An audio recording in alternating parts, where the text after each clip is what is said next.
and welcome to Military History Inside Out, brought to you by War Scholar, where we talk about military history from ancient to modern and everything in between.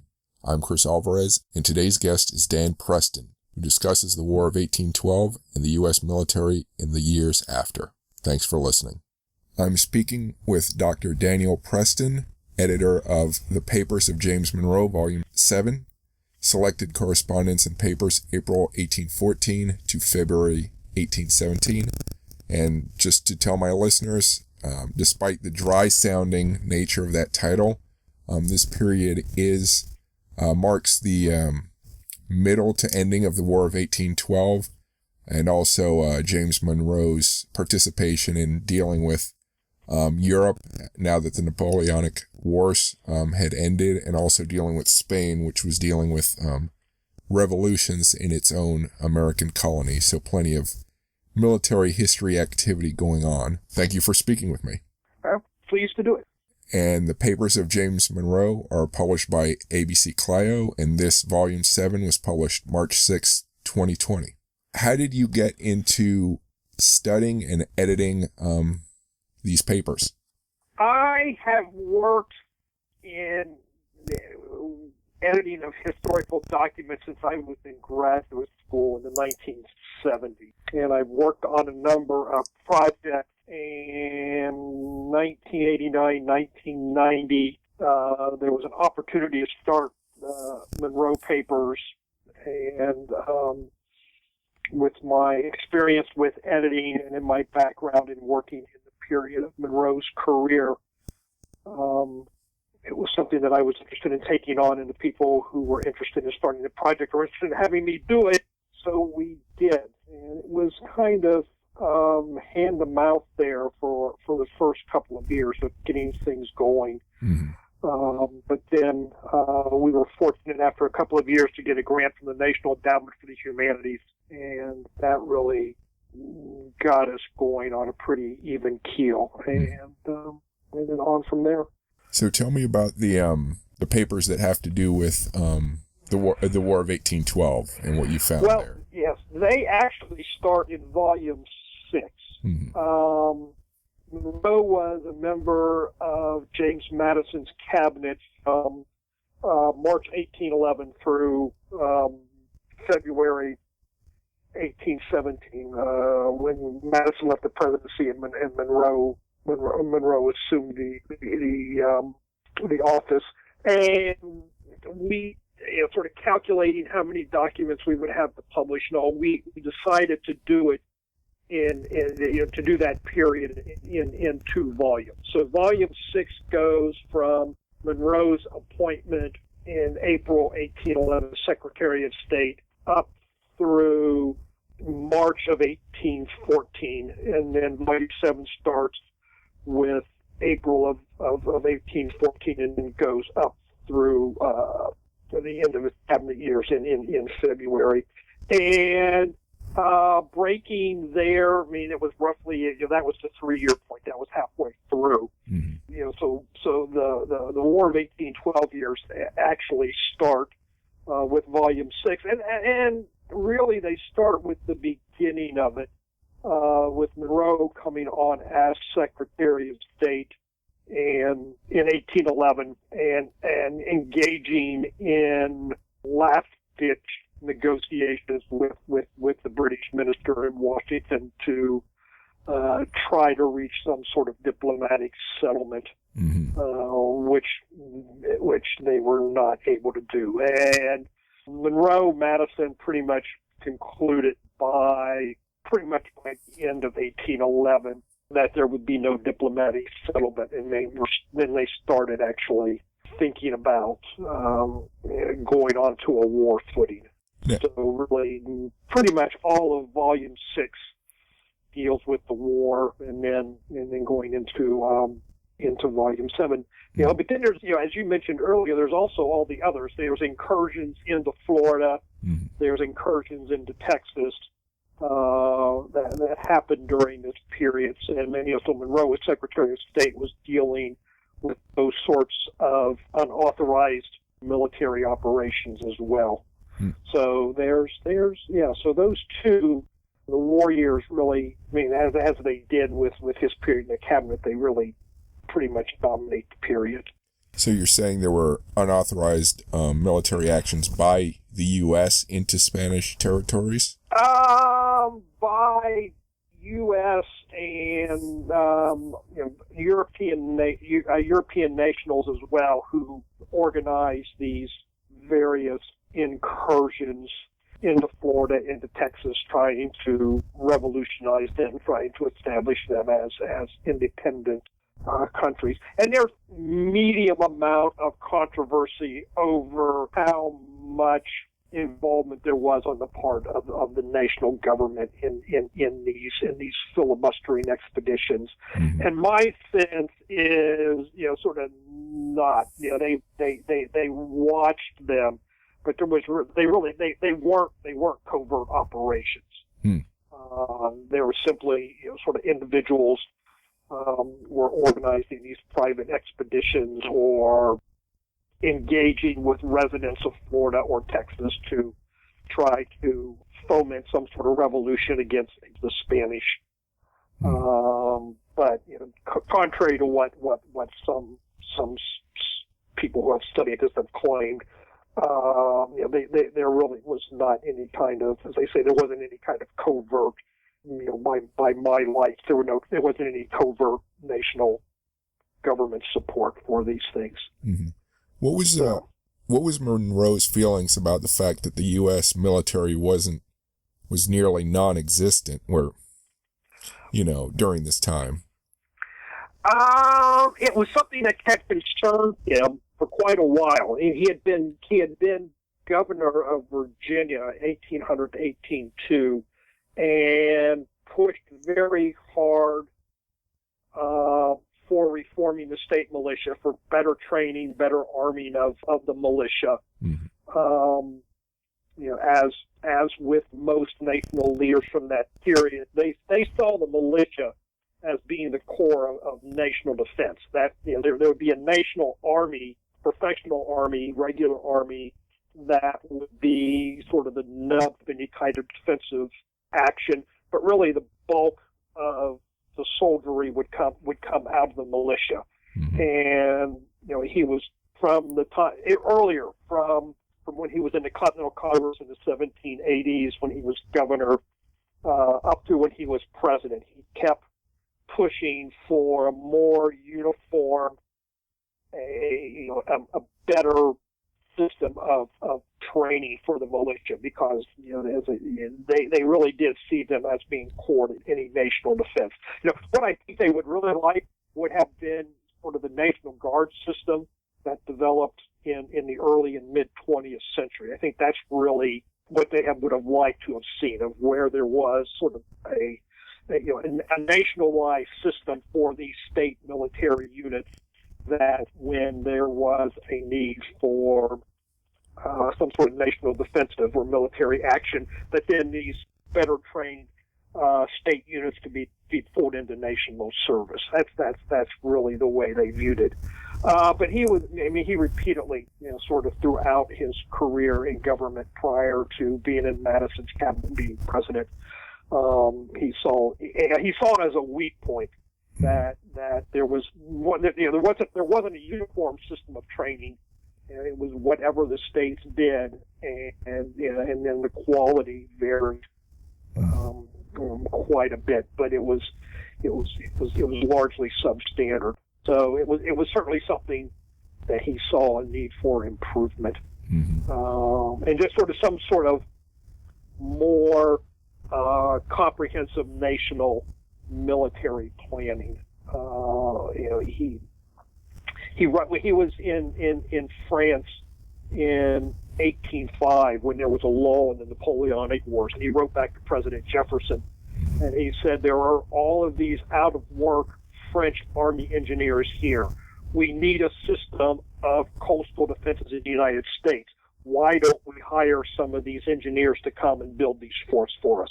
Mm-hmm. And nothing happened, but even at that early period, 1804, mm-hmm. he was looking at national defense and was thinking about what was needed in those areas. So it was something that was certainly on his mind throughout his career. So during the War of 1812, what were his thoughts on things weren't going well? I guess not until the very end. There were some victories, but what were his feelings? He was really frustrated with it. When he first became Secretary of State in 1811, he very much hoped that he could reach some sort of diplomatic settlement. He thought that the U.S. had earlier opportunities that had been missed, and so he was hoping that they could somehow reach something. But it was simply too late.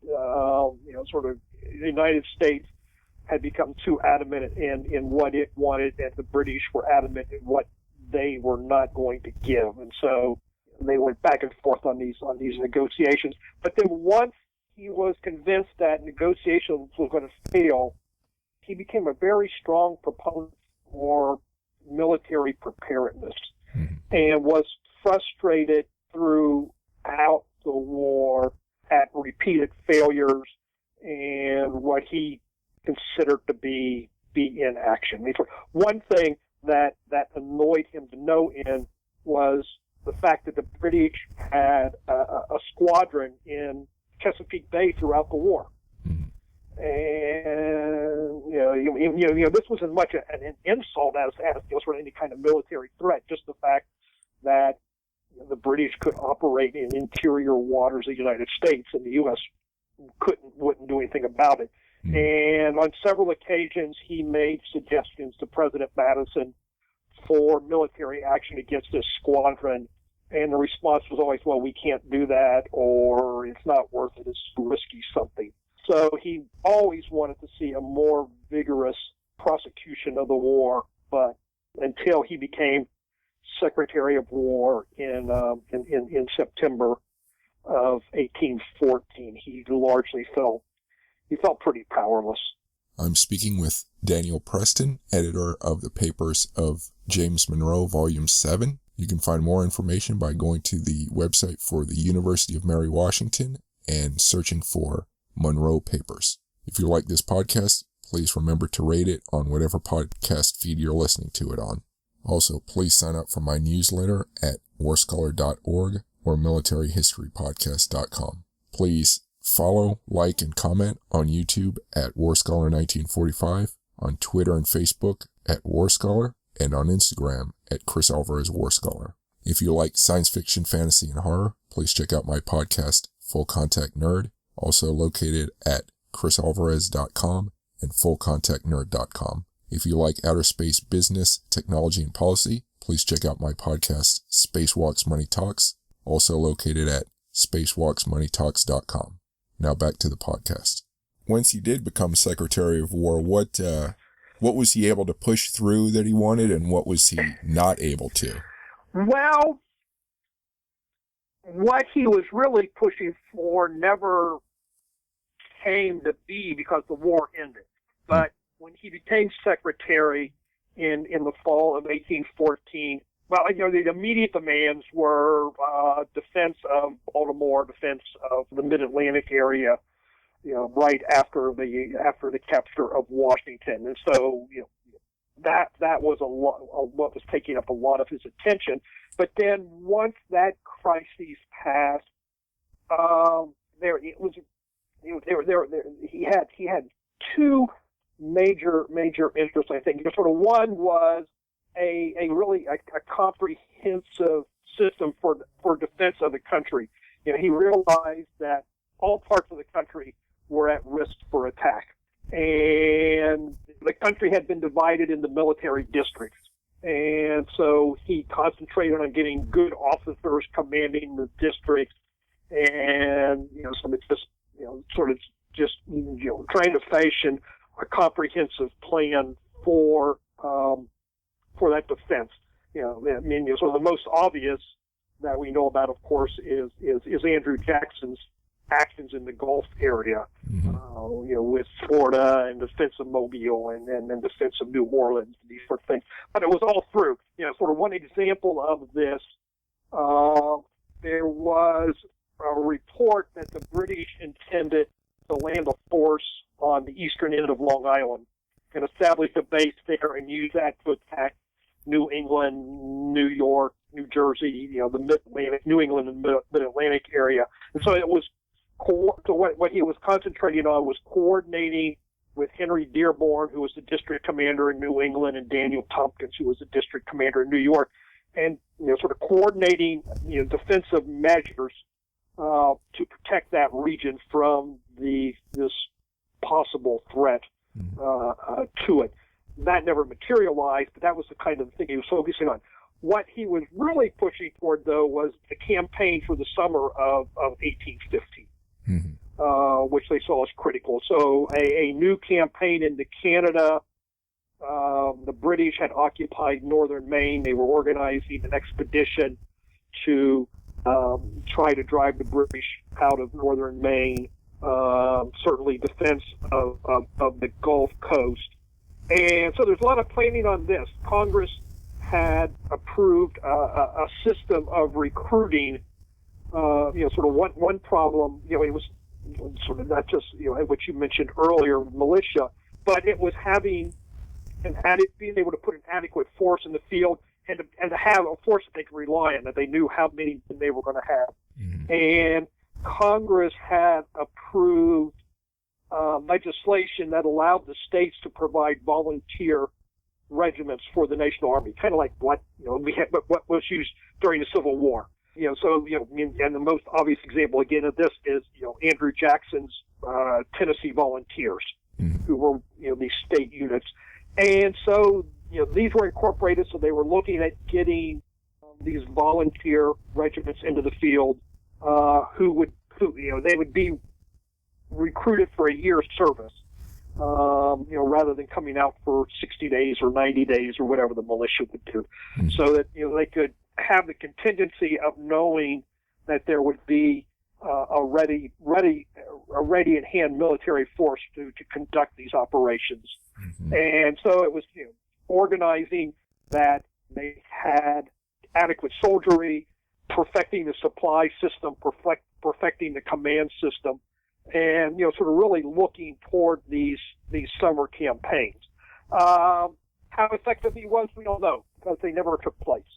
The war ended in February, March 1815. So those summer campaigns never came into being. But they were fairly optimistic because as you noted, there were these successful operations toward the end of the war. There was the victory at Baltimore, at Lake Champlain.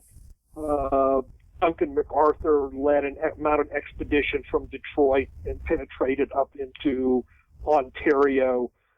So it's what happens in a lot of wars, a lot of military situations, where if you're going to be successful, where you start out with commanders who may not be that good, and they fall by the wayside, and a better officer corps is formed through the experience of the war. And this is where the United States seemed to be going into 1815. There seemed to be a good, solid officer corps. There was a system for providing adequate number of troops. The supply system was improving. So there was a fair amount of optimism that they could mount some successful campaigns going into the summer. But as I say, so it never happened. So we really can't judge how successful or how good Monroe was at this kind of planning or organization. But yeah, he certainly was pursuing it, and it went the other way as well. Monroe had been in government forever. He knew lots of people. People knew him. He knew a lot of the Army officers, and there was a general feeling of confidence in his ability. I mean, after the foundering around that had been going on, and the extreme dislike of John Armstrong, the preceding Secretary of War, having Monroe go into that position, it contributed to a sense of optimism that the war effort would improve, that there was somebody who would bring energy and ability into that position and be able to supervise, the overall organization of national defense. So there was a sense that he could do it. He certainly thought he could do it. Whether he would have been, we don't know. Did Monroe ever express feelings of worry that Britain would, reconquer the U.S. and reincorporate it, or was that just, where did he stand on that? No, he was frustrated with the disorganized war effort, but he never despaired of it. He never thought that the U.S. would actually lose the war. Being reconquered, not so much. What they were worried about more was the British being able to usurp territory, along the Canadian border. This was the big concern with the British having taken control of the northern part of Maine. Is if they were able to hang on to it when the war ended, then possibly the U.S. would lose that territory. There was concerns that they would be able to get control of territory along the Great Lakes, perhaps. Certainly, they were worried about the incursions into the Gulf Coast area. There was a real concern that if Great Britain won a victory at New Orleans and gained control of the mouth of the Mississippi, that they would never give it up again. So it was more concerns about incremental losses of territory rather than some kind of wholesale defeat that would cause a loss of independence or liberty or whatever. Now, having said that, Monroe very much believed that the European monarchies wanted to destroy the United States. He didn't think they could do it during War of 1812, but it was a real concern. From our point of view, you're looking at it, it's almost like he had a Cold War mentality of this opposition of totally incompatible political systems. That monarchy and republicanism they could possibly coexist, but very nature of what republicanism was a threat to monarchy, and he very much argued throughout his life. Sort of starting in the 1780s and 90s, and on up. It's what he's talking about with the Monroe Doctrine. Is the monarchies see republicanism as a threat. They see the United States as the seat of republicanism, as the source of this threat to their very existence, and if they can destroy us, they will. He saw opportunities, as they say, for coexistence. He thought that commerce would be a common ground, that the European needs for American products, the American need for European products or whatever, that this would provide a common ground where they could tolerate each other and exist in amity. But at root, he was very much aware, very much concerned about this inherent difference between the two. And he saw it with the French Revolution. The European monarchies are going to suppress the French Revolution, and then they're going to come after us. And then with the South American revolutions, the monarchies are going to suppress the revolutions in South America, and then they're going to come after us. He was very much concerned about this sort of thing. But when it came to actual cases of it, he wasn't that particularly worried. He never, I don't recall him ever expressing any kind of doubts that the U.S. would lose the war, would somehow be subjugated. And then there were some later instances when he was president, when there were some talks of war against Spain, and he more or less was able to put a damper on them and say, no, these are not serious threats. We're really not in danger here. So, on a philosophical basis, he saw a threat. But when it came to actual circumstances, he had fairly strong confidence in the ability of the United States to defend itself. So a bit of a tangent in this period. How did he feel about Native Americans? Did he consider that a military threat or a more diplomatic issue? Or no, he did consider them a military threat, and that was part when he became president. There was a whole spat of treaties of natives ceding their land to the U.S., and this was really part of his driving concern was that during the war, a number of tribes that sided with the British were being supplied by the British, by the Spanish, and saw them as basically certain tribes as being potentially internal enemies. But he was also concerned about relations between the two. mm-hmm.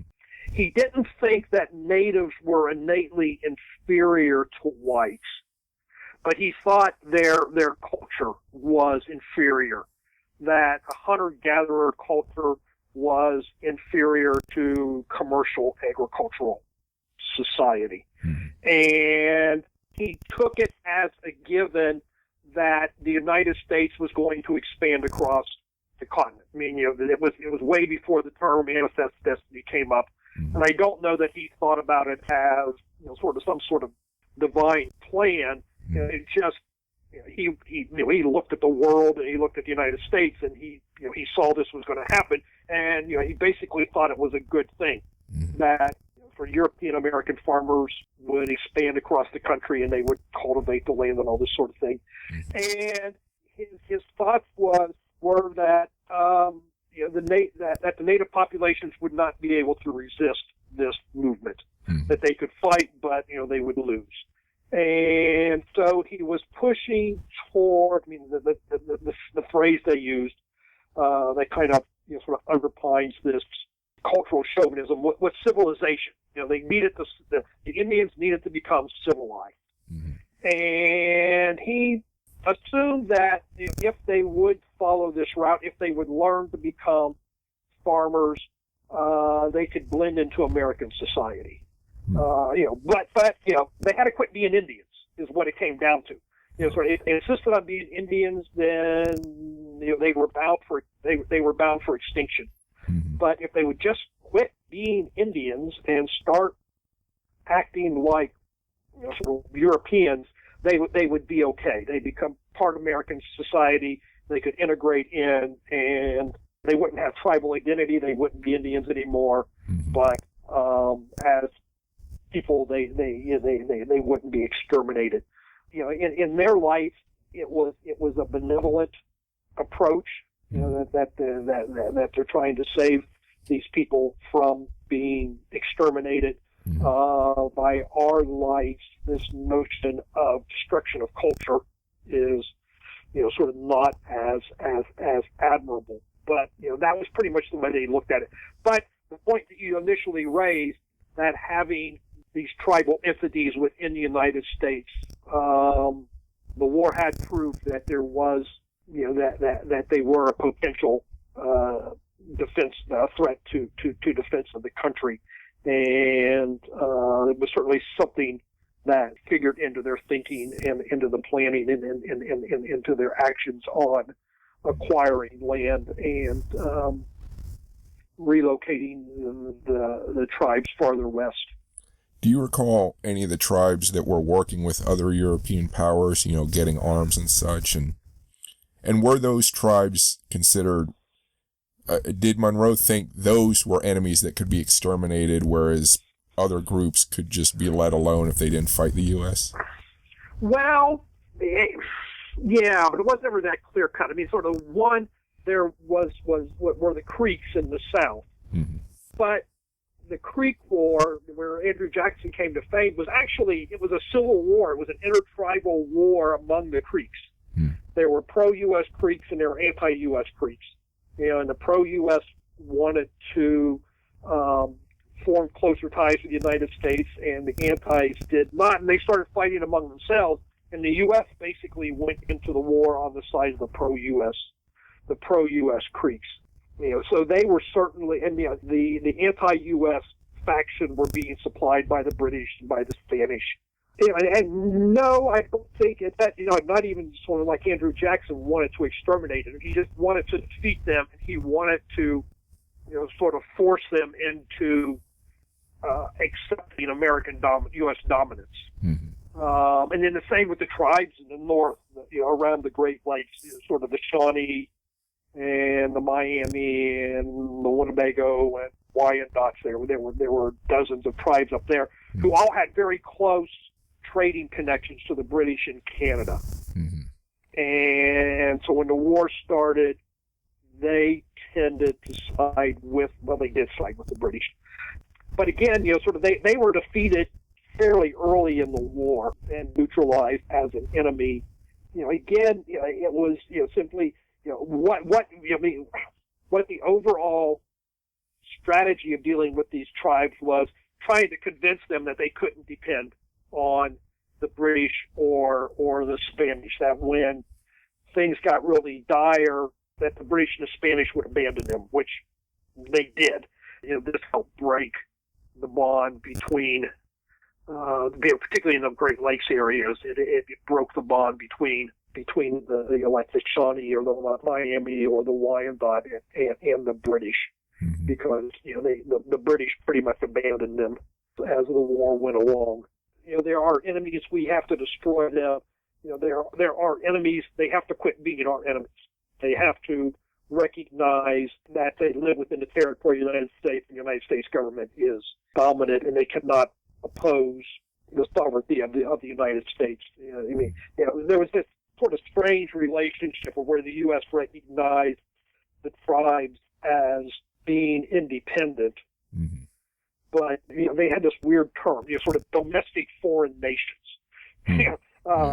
If you can have some, domestic foreigners or whatever. Anyway, they were willing to deal with them in these ways, but there had to be a recognition on the part of the tribes that even though they may, in theory, be independent peoples, they were really subject to the power of the United States. And as long as they were willing to accept that, then there wasn't any overt hostility from the national government toward them.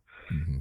You probably know enough about this to know that sort of what the government thinks and what individual people think is not always the same. And there was certainly a lot of anti-native feelings among people in the U.S. And if you look at the language they use, they refer to them constantly as savages and mm-hmm. All these pejorative terms and all, heathens and what have you. But there's just this sense, if they would not oppose the United States, and if they would, again, sort of, it sounds crass to say it, but if they would just quit being Indians, mm-hmm. everything would be okay.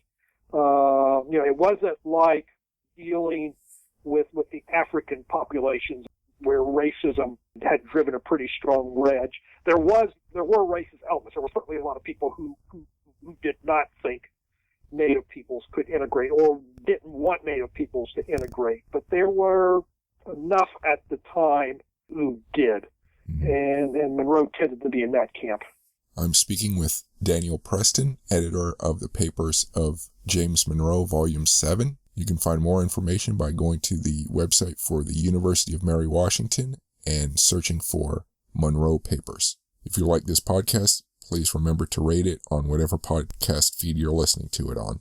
Also, please sign up for my newsletter at warscholar.org or militaryhistorypodcast.com. Please follow, like, and comment on YouTube at warscholar1945, on Twitter and Facebook at warscholar, and on Instagram at Chris Alvarez Warscholar.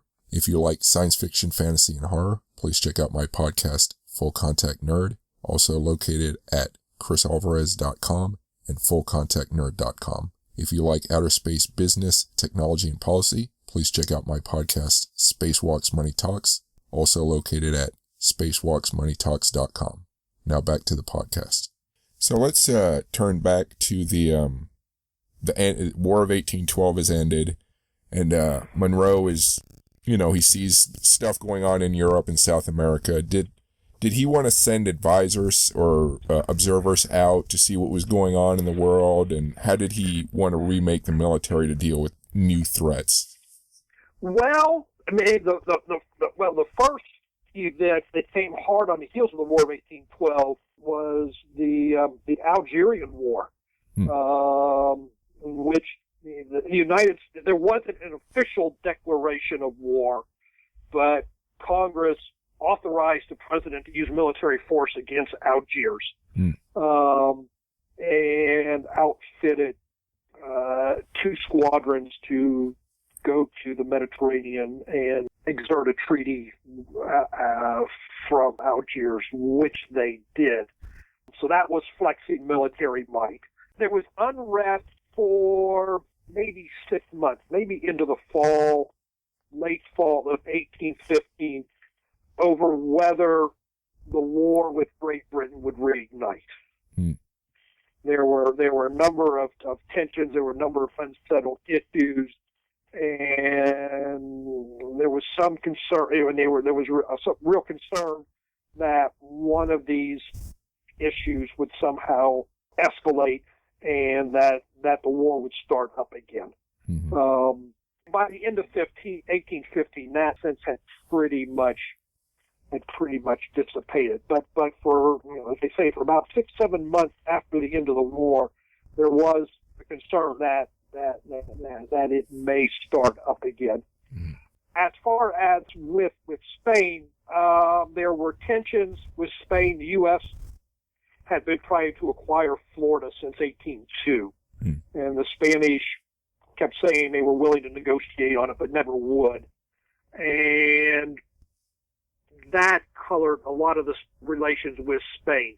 That the United States was, the government, Madison, Monroe administrations were really disdainful towards Spain. They were angry towards Spain, but they didn't want to push anything to a crisis because they were hoping that they could acquire Florida through negotiation and not through any kind of hostile action. And this partly colored what was happening with the South American revolutions. The United States insisted that it was neutral throughout and tried to maintain neutrality, which it did to lesser greater degrees of success.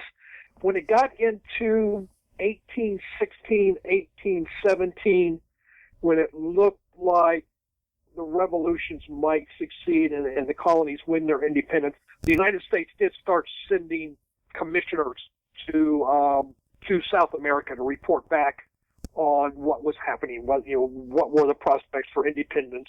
What were the prospects for good commercial relations with these incipient countries? What have you? So, there certainly was an interest there. Some people in the U.S. argue in favor of U.S. military involvement in support of the revolutionary governments, but the national government never did. There was never any consideration given to any kind of actual military support for these incipient independent governments. I want to ask a little more about the Algerian War. Considering the U.S. didn't have a very strong Navy at the time, it seems kind of bold to send ships out across, to Algeria. What was the purpose of this, and what was the goal? The Algerians had been the other Barbary nations, Libya, Tripoli, Morocco, had more or less reached agreement with the European nations, with the United States, and had treaties with them and were not capturing ships, taking prisoners. But the Algerians continued to do it. And they had been doing it in 1811, 1812. With the war in Europe and with war breaking out with Great Britain, it wasn't expedient for the U.S. to do anything.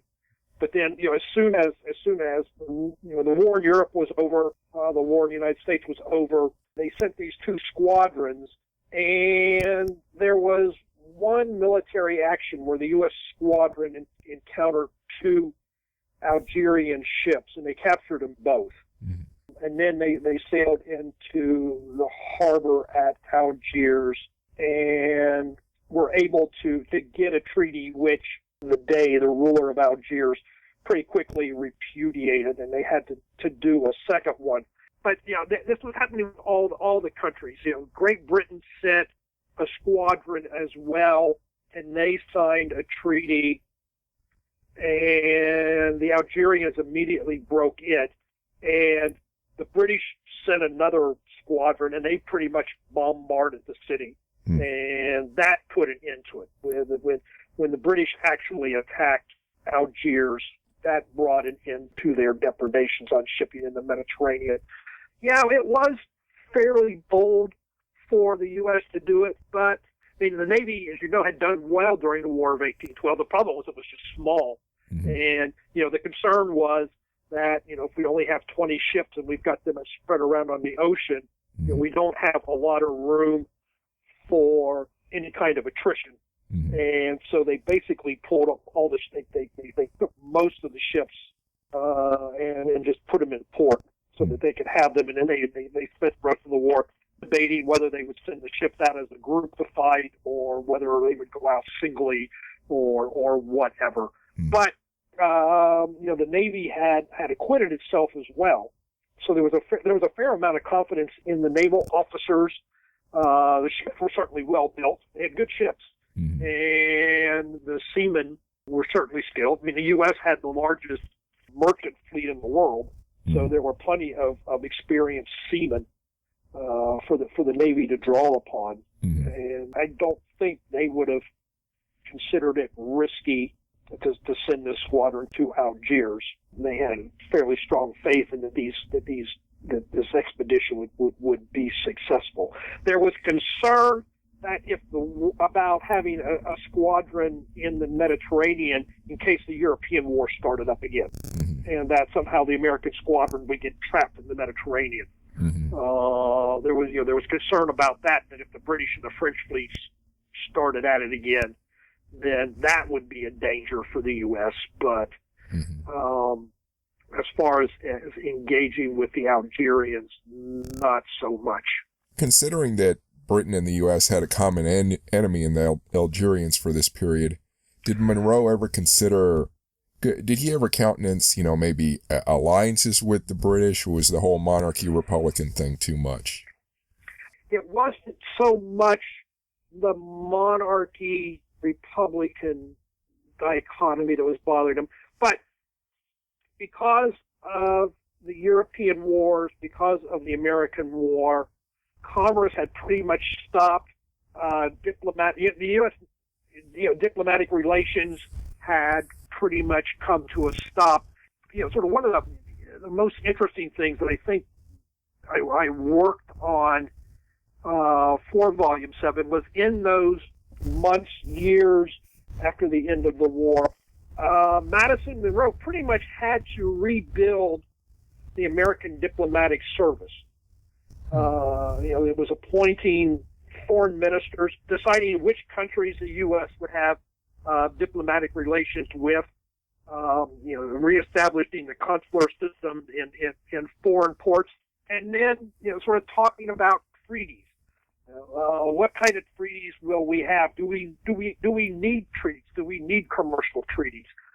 Just sort of what will be the relation of the United States with Europe particularly, but sort of other parts of the world as well, but particularly Europe.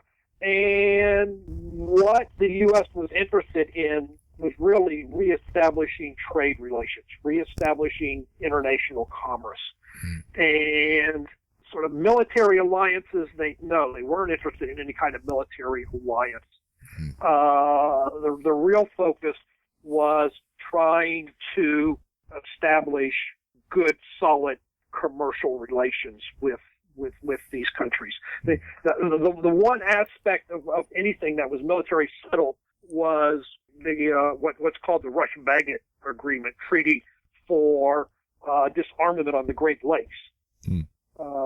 And this goes back to what we were talking about a little bit earlier, of this concern that somehow there was going to be an incident that would reignite the war. And there was still a lot of tension along the Canadian border around the Great Lakes. there were a number of episodes where there was near conflict between American and British troops, and both sides didn't, sort of neither, not the United States, not Great Britain, wanted to go back to war, and they certainly didn't want to go back to war because a British garrison and an American garrison in Michigan started shooting at each other. Mm-hmm. And so one way they addressed this was ending naval armaments on the Great Lakes, which was something neither wanted either because it was a great expense. And they didn't want to spend the money to have a naval arms race on the Great Lakes. So they came to this agreement. Monroe negotiated it, most of it, when he was Secretary of State, and then the agreement wasn't actually signed until after he was president. Mm-hmm. But the Americans and the British pretty much agreed that there was this potential for conflict in that region, and they took mutual action to disarm in order to prevent any kind of outbreak of any unintentional outbreak of hostilities. Mm-hmm. So, sort of, was that an alliance? It wasn't an alliance, but it was a case of the two former enemies working together to resolve a potential problem in a way that was beneficial to both. But there was really no interest in any kind of military alliance. It's interesting, the point about saving money, how government coffers on both sides were sort of not big enough, to sustain the armaments. Yeah, and Great Britain had severe economic problems end of 1814, 1815. More from the European War than from the American War, but still. There was severe unemployment. There was grain shortages. There were all sorts of economic problems. There were riots. There really was a huge strain on the British economy. Mm-hmm. And in 1814, the American government was on the verge of bankruptcy. Mm. There was absolutely no money. And then the British did the Americans a great favor, and they burned Washington. and it scared the heck out of the people in New York and Philadelphia and Baltimore and Boston and Charleston and all. It was, the British can land at will and burn Washington. They can do the same thing here. And they started pumping all sorts of money into defense. And it was used for local defense. Mm-hmm. But, the banks in Philadelphia loaned the government $1.5 million to build defenses for Philadelphia. And New York, it was about the same amount. Charleston, I think, was $500,000. Sort of all the banks, all the wealthy moneyed interests in the eastern cities started taking an interest. I mean, the United States had been trying to, throughout the war, there were various bond and loan plans trying to raise money for the war, and they couldn't get anywhere with it. Mm-hmm. Sort of no one was interested in investing.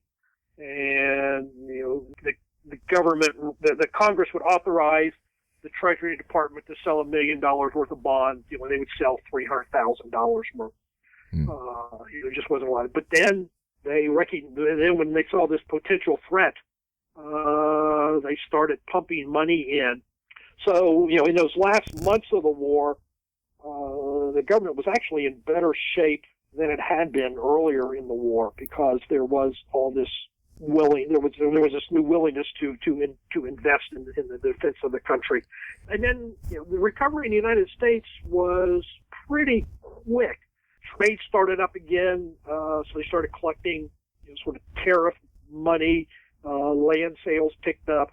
The government, by the time Monroe became president, the Treasury was bringing in a surplus every year. Hmm. And then there was a depression in 19 that wiped it all out. Yeah. But the recovery there was fairly quick. But there was sort of people like Monroe and Madison and the others who had been in the government saw how close to the brink the country was. And, were they worried about defeat, as you asked earlier? Not that so much. Were they worried about going bankrupt? Yeah, they were. I mean, they thought, that was, where the real danger lie. But that reversed itself. So Washington, the burning of Washington was an operational success for the British, but a strategic failure without them realizing it. Yeah, I mean, for them it was, it was a raid. They raided the American Capitol and they burned the government buildings, and they it was a major embarrassment for the United States. It wasn't a strategic goal. They were in Washington for 2 days. They occupied the city and they burned some buildings, and then they left. There was never any intention to occupy it or to try to hold it. But I don't think they anticipated the galvanizing effect that it was going to have on the American people. And certainly they weren't anticipating that it would scare the people with money so badly that they would start giving handfuls of money for defense. So, it was an unexpected consequence on all points. No one really expected that kind of response to it, but it certainly had it. Where was Monroe at the time of the burning of Washington? Monroe said from day one, Washington was vulnerable to attack, and they needed to do something for defenses. And everybody kept poo-pooing him, saying, no, Washington is insignificant, they won't attack us. And in 1813, the British squadron in the Chesapeake Bay went up into the Patuxent River in Maryland, which is about, 30 miles from Washington. And Monroe actually went out with a troop of militia to scout and see what they were doing. And they went up into the Patuxent, and then they left again. But then in 1814, they went back up, and again, Monroe went out. He went out with a troop of militia and volunteers and spent about a week scouting the British, sending back reports, conferring with William Winder, who was the American commander in the area, on defense. He was so frustrated with not being able to do anything that, to get on his horse and to go out and at least be able to scout the enemy, to be out in the field and be doing something, became a major relief for him. I mean, he kept saying they're going to attack Washington. Armstrong kept saying, no, they're not going to attack Washington. Why would they attack Washington? There had been a plan to create a defensive system for the city. It was never executed. There was no plan for calling out militia from neighboring states for defense. And so, in the few days before, there was this mad scramble. Right up until the British attacked Washington, Armstrong and Winder were both saying they're not going to attack Washington. They'll attack Baltimore. Why would they attack Washington? And, the British were crossing into the city before they both acknowledged that they were actually going to be attacked. And so Monroe kept saying they're going to attack us. And, he was there. He was taking an active role. In a way, he was a little too active. The British crossed over to march into the city from the north at a town in Maryland called Bladensburg, where it goes across the eastern branch of the Potomac. And the Maryland militia was defending that crossing. And there was this attitude from the American Revolution and all through the War of 1812 that the militia really wouldn't fight. And when anybody was planning to put militia in the field, they always positioned them so that they had an escape route available. And the sense was they would maybe fire one volume, but then they were going to pull out. They really weren't going to contribute anything. So the general of the Maryland militia stationed his troops in positions where they could basically retreat as the British advanced. And Monroe was on the field, and he started moving troops around that were there was a bridge across the eastern branch and then the road into Washington, and the general of the Maryland militia, a guy named Stansbury, stationed his troops not across the road, but to the left of the road, because then they could fire and then they could retreat easier. Yeah. And Monroe moved some of those around so they were across the road. Stansbury had stationed a regiment of militia on some high ground behind his front line so they could cover the retreat of the front line. And Monroe put them in what he thought was a better position. He moved some others around, and he's Secretary of the State. He's Secretary of State, so he really has no authority for doing this other than, he's out there and he's looking at the defenses and he's thinking, this is no defense. And so was doing it. And then Winder showed up with the main part of the army from where he was more to the east, and he threw up a position up on top of a hill. He looked down and he thought, well, the Maryland militia are all going to retreat, so there's no sense of us going down where they are. We'll just stay up here, and maybe some of them will come up where we are. So, there's 3-4 different people trying to organize this defense. Yeah. And it was a fiasco all the way along.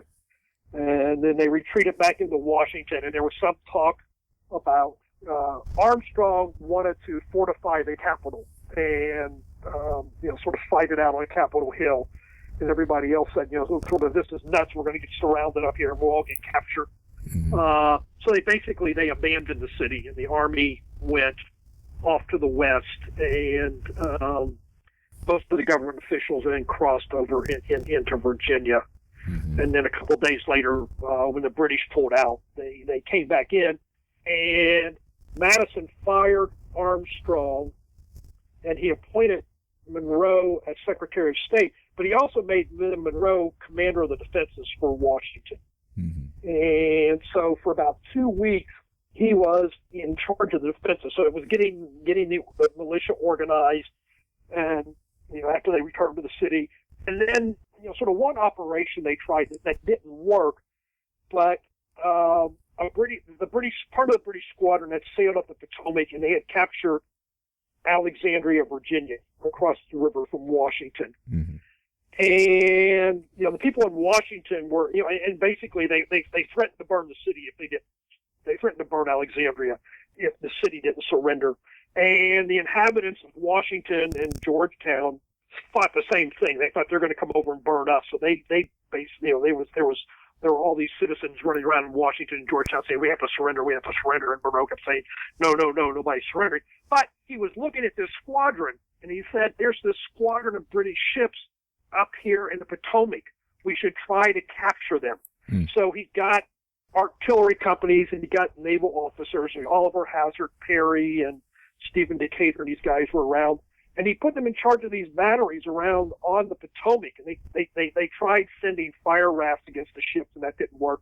And the British were able to outgun the lightweight field artillery that the Americans put along the shore. They were able to escape. But one of the militia generals was saying, sort of, Monroe's here every night. He's in Washington taking care of business there, and at night he's out here in the camp making plans, sort of trying to get things organized so we can capture this squadron. Mm-hmm. Yes, it was a sense of, we at least have to try. We have to try to do something. We have to be active. There's an opportunity. We need to go after it. And this is what he had been saying all along. The British in early 1813 had established a base on an island at the mouth of the Potomac River. And Monroe was absolutely livid about this. I mean, it wasn't really a strategic threat, but just the notion that the British could have a base in the Potomac River. Mm-hmm. And he wanted to attack it. He went to Madison and said, we got to attack. And Armstrong and Madison said, well, we don't have the troops, and we can't afford to lose anybody if we lose. And they just more or less said, no, we can't do this. And this was a lot of the frustration that Monroe had. We have to do something. We have to do something. And everybody else kept saying, no, we can't do it. We can't do it. So when he got the chance, he really went after it. And whether he always did the right thing, though, probably not. But at least he was trying to do something. Yeah, energetic guy.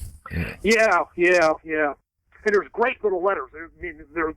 The letters that he was writing back to Madison, they're in the National Archives, so we've got them in Volume 7 of just these reports that he's sending back on the movement of the British and sort of more or less saying, Madison, you got to do this, you got to do that, because here's what they're doing. And it's pretty interesting stuff.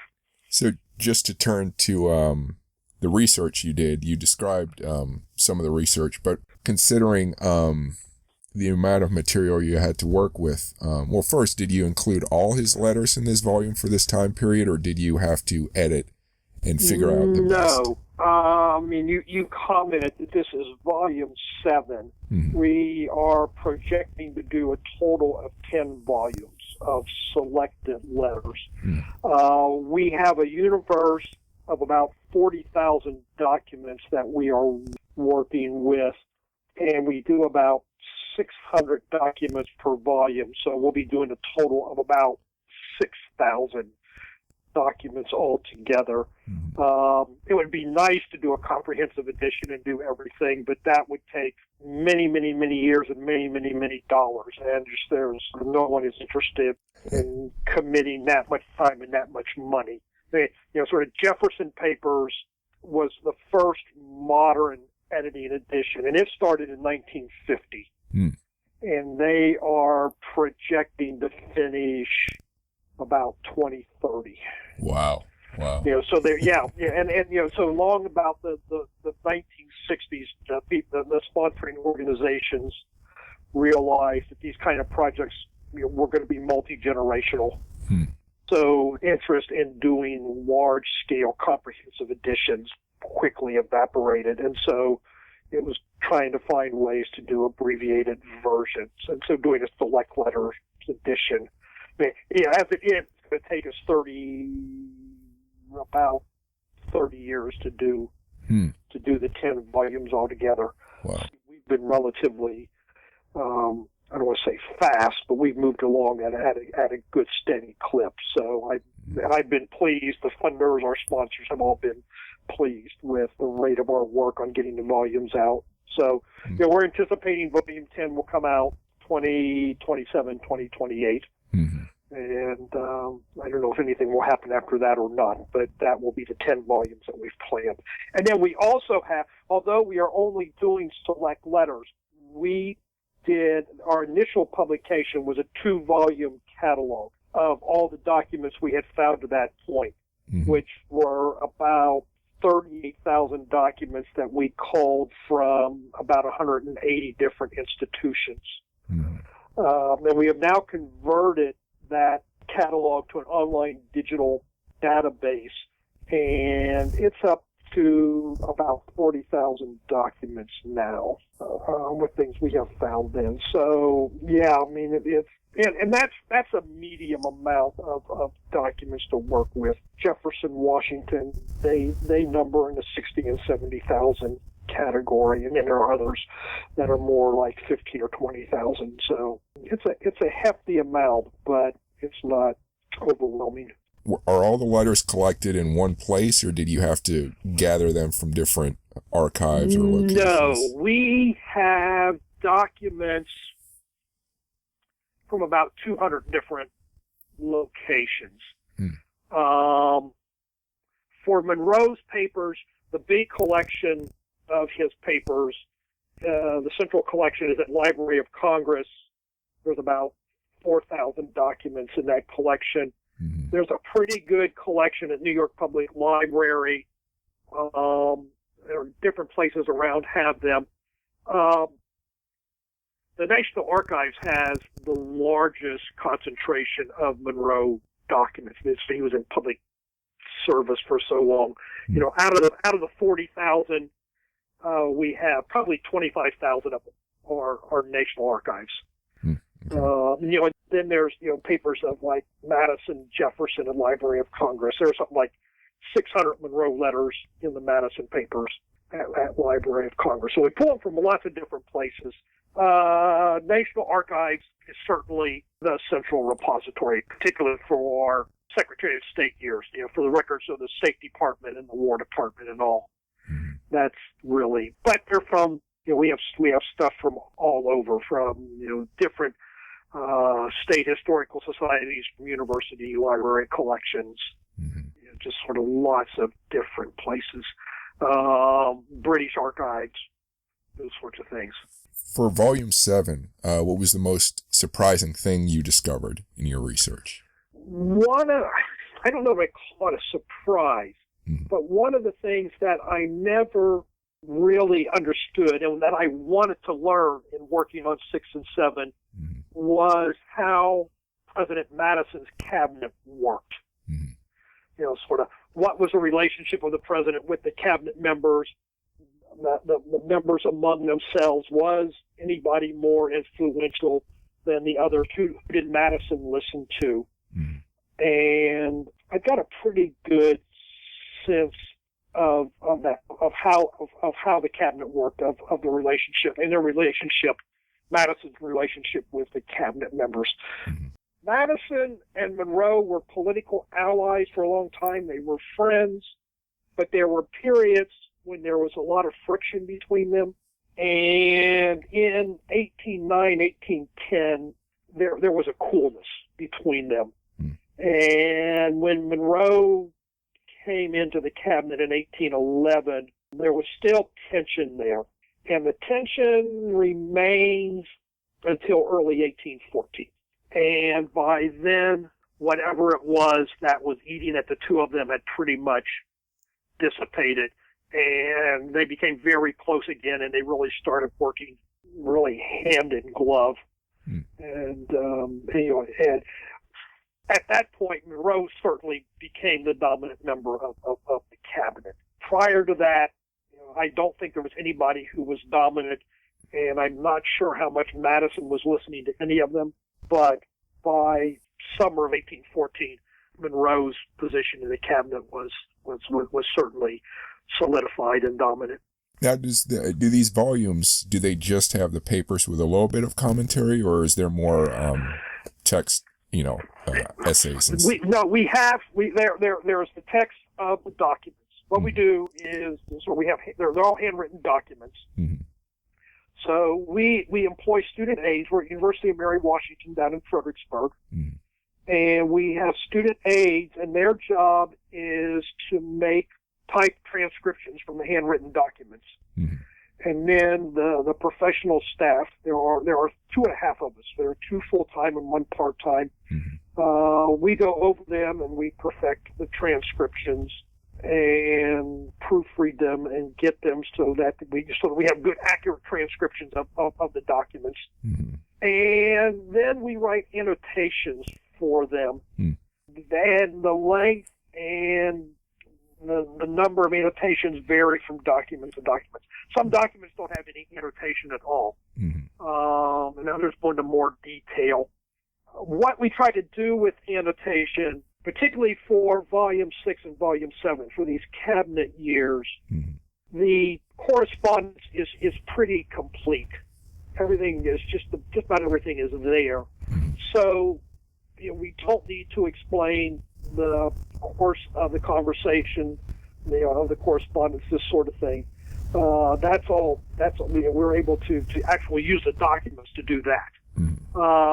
But there are references to events or to people, and we write notes explaining who they are, what the events are that get mentioned, those sorts of things. And in some cases, as they say, the notes are more extensive. Something that's more obscure or complex, and then there's a bit of a longer note. Some things are much shorter. There'll be a reference to somebody who's a congressman, so we'll say, sort of John Smith, whatever his birth was, a congressman from Ohio, 1812 to 1821, whatever, and that sort of suffices to tell who this person was. So we do have those, and then there's an introduction that it's not really a biographical, it's not a summary of what goes on in the volume. It's a bit of a summary, but we try to focus on the documents. So that we have these kinds of documents, and this is what they tell us, and then we have these other documents, and then we have documents relating to this, documents relating to that. So the introduction, does tell the reader what's happening in the volume. But as I say, we try to focus more on the documents we use to tell this story. Did you have, for Volume 7, or maybe the others too, if you want to address that, Any difficulty finding papers that you knew suspected existed and couldn't really find? Or yes, there are frequent references in the letter. I received your letter of March 25th. Mm-hmm. Well, we can't find the March 25th. Yeah, there is a fair amount of that. Mm-hmm. And what we will do with notes on that is Monroe's writing to Madison, and Madison writes back, I've received your letter of March 25th. If that letter is published in the volume, then we don't say anything about it because it's there. Mm-hmm. If it's not, if we don't publish it, but we know where it is, it's in the Madison Papers or it's here or there, we put a note in saying this letter is here, and then maybe say a little bit about what whoever says in the letter. Mm-hmm. And then if we can't find it, we put a note in saying this letter has not been located. Mm-hmm. So yes, there are certainly plenty of those, more than I would like to see, but it's not just a case with Monroe, sort of dealing with anybody. This pretty much happens of where, for whatever reason, letters haven't been kept. Mm-hmm. Actually, since you mentioned the date, I had forgotten to mention earlier, in your email you said April 28th, which is when we're doing this interview, is James Monroe's birthday, so I guess happy birthday to him. Yeah. And birthday, if you want to talk about it a little bit, it's a little bit odd, because during his lifetime, Monroe never actually says his specific date of birth. And in fact, in one place he said he was born in 1758, in another he said he was born in 1759. But he never says month or day. And the date we have is the date that's on his tomb that we guess came from the family. But as an alternate, John Quincy Adams did a eulogy several months after Monroe died, and he said Monroe's birthday was like September 15th, 1859, rather than April 28th, 1758. Okay. And so but Monroe never, there is nothing that says exactly when he was born, but sort of just calculating on when he did things in his youth that we can document. The April 28, 1758 looks good. Sort of looking at when he went into the Continental Army, when he went to college with William and Mary, these sorts of things, sort of being 1759 makes him too young. And we have nothing other than a date carved on his tombstone that says that for his birth, but there's nothing to adequately contradict it. Right. So, as far as we know, he was born April 28, 1758. Got it. So where can people find your work on the web or on social media or even the papers as well? The volume is published by ABC Clio. It's available through Amazon, through Barnes & Noble, or from the publisher, from their website. We have a website through our home institution, University of Mary Washington, which is www.umw.edu. We have some pretty good content there. We have, the central thing we have there, two things that are central, is we have our that we update regularly, our database, which is a catalog of all known Monroe correspondence and documents, which gives summaries of the documents and their locations. So if somebody is looking for, and it's searchable, you can search by subject, by name, what have you. And then we have the text of all the letters that we have published in all 7 volumes. We don't have the annotations online, but we have the text of the letters. So those are available through our website as well. And then we have other assorted information. We have, if I have given a presentation or another staff member has given a presentation someplace and it's been filmed or recorded, we have those available, or we have links to them. We have links to other sites that have information on Monroe. So one of our assistant editors takes care of this site, and she does a really thorough job with keeping it up to date and keeping good material on it. So, but yeah, and then for the older volumes are certainly, you can buy new ones, or there are here and there are used ones that you can pick up through Amazon or someplace like that. But like any book, unfortunately, sort of Amazon is pretty much, fortunately or unfortunately, how you look at it. Yeah. Amazon is the first place you go really to look for it. But there are other vendors as well. The webpage I'm looking at, the address I see is Academics.umw.edu / James Monroe Papers. Yes. Okay. Yeah, and I was hesitant to say that because there's only that address is relatively recent. And so it's people ask, I pretty much say, well, go to the university's website and type in the search box, type in Monroe Papers. Okay. And you can, that's really the easiest way. But yeah, the address you gave is the that right now that is the official URL for the for our website. Okay. All right. Well, that's all the questions I have. Do you have any final thoughts or words? No, I don't think so. There are there's a lot of stuff. Yeah. And he had a huge career. He did lots of things, and particularly talking about the military aspect, as we said right at the very beginning, it was something that he was concerned about throughout his life. And how much having been an officer in the Continental Army influenced his outlook on it. Probably a fair amount. But it was always something that he was interested in, always something he was concerned about, and gave a lot of energy and attention to it. Yeah, definitely. Yeah, very interesting talk about a very tender time at the beginnings of the U.S. Yeah. One other thing I will throw in about Volume 1 of the Monroe Papers. When Monroe became president in 1817, he decided to make a tour around the United States. And so in the summer of 1817, he went up through New England, up through New York, across to Detroit, back through Ohio, Pennsylvania, back to Washington. Was gone like 10 weeks, traveled 3,000 miles, something. And then in 1818, he did a little tour around Chesapeake Bay. And then in 1819, he went south. He went from Washington down to Savannah, across to Nashville, up to Kentucky and Indiana, and then back through Virginia, back to Washington. And again, sort of being gone like 14 weeks, traveling, I don't know how many miles, a lot.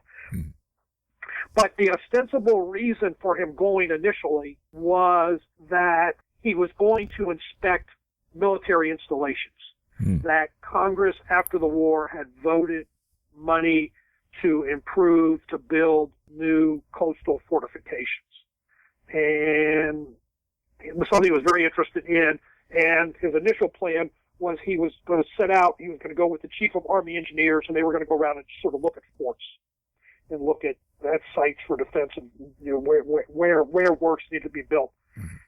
He got to Baltimore, and the whole city had turned out because the presidents at that time, they didn't travel.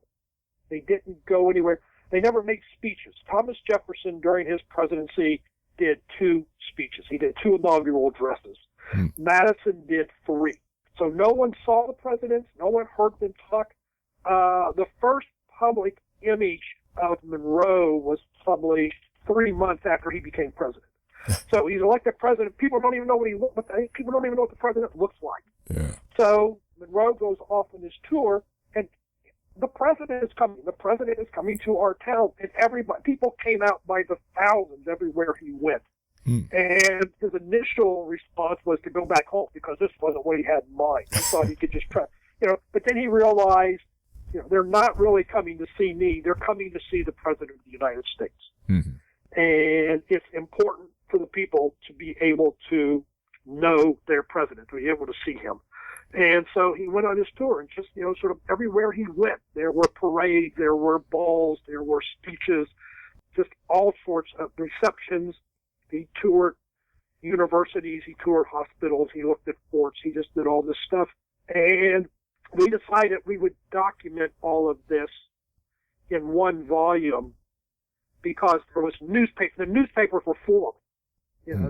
The president was traveling, so every day in the newspapers, every newspaper, they're chronicling where he was, what he was doing. The speeches are published, the accounts of all this sort of stuff. So the volume is the tours, and it's not just his speeches or, his correspondence, but it's all this commentary. It's newspaper commentary. It's accounts of where he was, and it's put together according to his itinerary. So, there's Baltimore, and then there's Philadelphia, and then there's New York, and just sort of fun up around. But that's, from a military point of view, it's interesting because he was going around looking at military installations.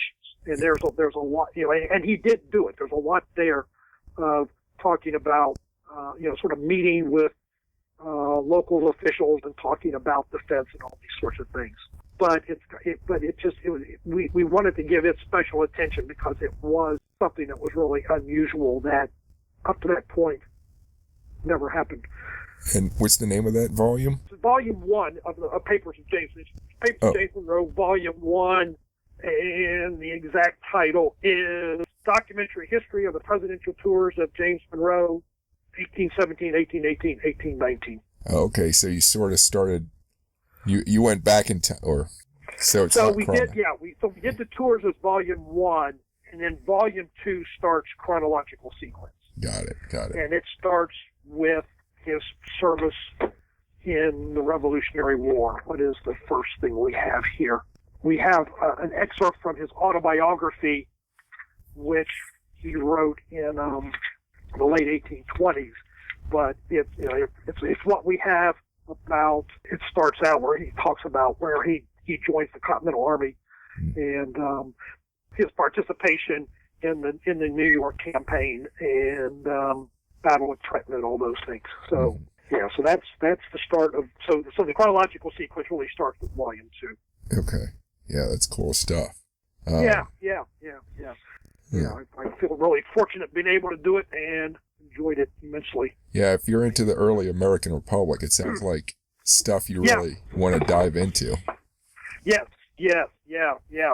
Sort of, Monroe was involved in so many different things. But then it's like, looking at anything like this, there are some events, that are big, important events that never get mentioned. So we look back on it and we think, oh, well, this happened, and he doesn't even mention it. Well, it may not have been considered that big of an event at the time, or it just didn't fall within the purview of what he was talking about at the time. So it's a pretty good window on what's going on, but there's things there that don't get mentioned. Then there's things that get mentioned that you don't find anyplace else. Right. So Anyway, it's been a lot of fun. Cool. Well, thank you for speaking with me. Well, thank you for being interested. Thank you for listening. You can find more podcasts like this on your favorite podcast feed under the title Military History Inside Out. That includes Apple Podcasts, Stitcher, and Spotify. One great way to support me is to rate my podcasts, either good or bad. You can find more great military history information at warscholar.org, on YouTube at Warscholar 1945, on Facebook at Warscholar, on Instagram at Chris Alvarez Warscholar, and on Twitter at Warscholar.